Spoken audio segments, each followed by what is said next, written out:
Hello everyone and welcome to this presentation on random forest hyperparameters. So this is a complex topic about how you can optimize the performance of your random forest classifier and also how you can reduce overfitting and underfitting of your model. So what are the random forest hyperparameters? So basically they are parameters that you can modify that have a role in balancing the bias variance trade-off that is inherent in model building. They are often, almost always, tuned and changed to avoid overfitting or underfitting. So what is overfitting? Well, overfitting is a phenomenon where the model is too complex and fits the noise in the training data. Underfitting is the phenomenon where the model is too simple and fails to capture the underlying pattern.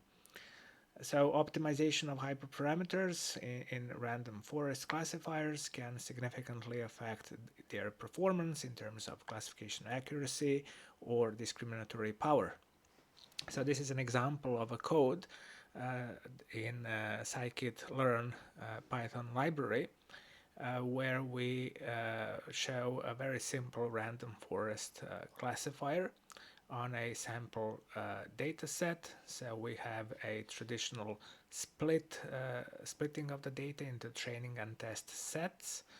And here this part of the code is very important. So here we define the parameter grid and we do the grid search to find the best hyperparameters. We set some values that can be used, the potential values of those parameters. So here we have 5 of those parameters that we want to optimize.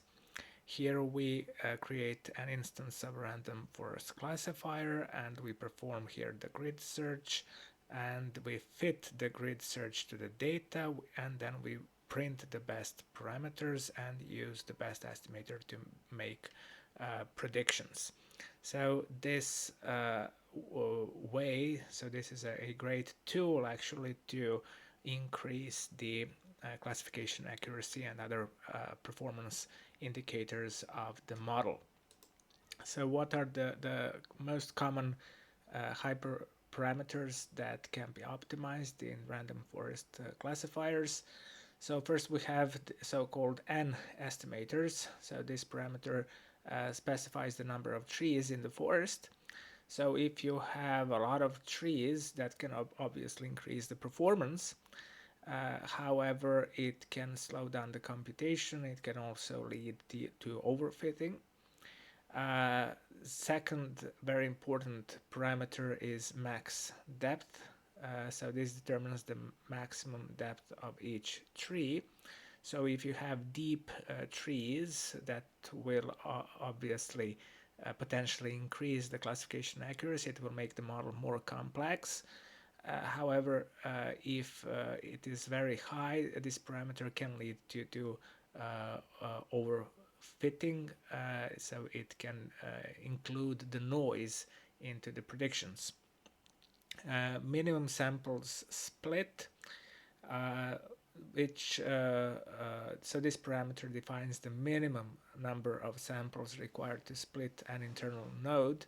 Higher values prevent creating nodes that only fit a small number of samples, which can be a sign of overfitting. So basically, if you have nodes that only refer and only fit to a small number of samples, that can be a sign of overfitting, and by setting this parameter higher, you will reduce the number of those nodes.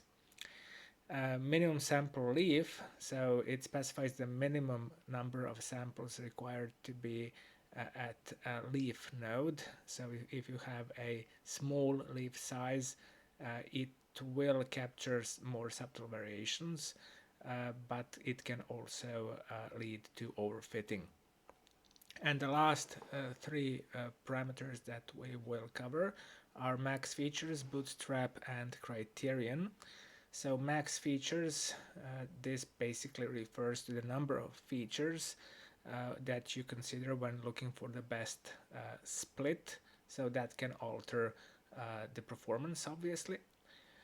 Bootstrap, it is a Boolean parameter, which means it can have values either true or false. If it is set to true, that will increase the degree of randomness into the model, which may increase the performance of the model sometimes. Criterion, usually it's set to Gini impurity, but it can be also set to entropy. So it specifies the function that is used to measure the quality of a split. You should be aware that when you create a model, a random tree classifier in a scikit-learn library, if you do not optimize hyperparameters, so if you don't do that part of the model training, then the model will be set to some default values. So each or almost each of these hyperparameters have some default values.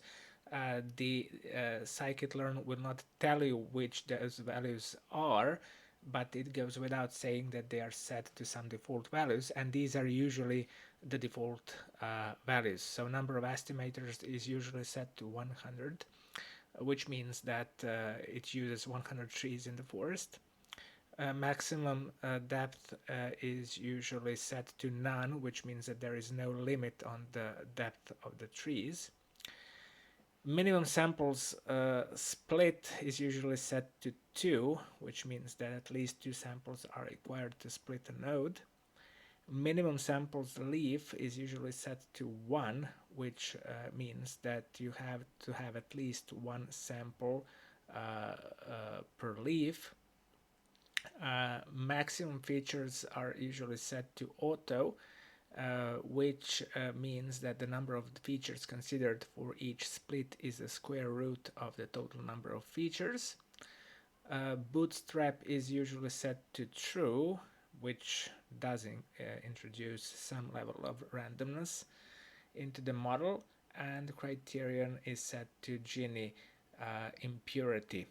So these are the default values. Again, you have to understand that when you are creating a random forest classifier, no matter why you are doing that, either commercially or you want to make a research, to write a manuscript, to publish a paper, it's usually the best practice to do the optimization of hyperparameters. So if you don't do it, for example, when you're writing a research paper, then the reviewer or the editor of the journal will usually ask you why you haven't done it in your research, because optimization of hyperparameters can lead not only to the increased performance of the model in terms of classification accuracy or discriminatory power, but it can also reduce the overfitting of the model, which is probably the most important challenge in model building, in machine learning in general. So thank you very much for watching this video. If you like it, please like, share, and subscribe.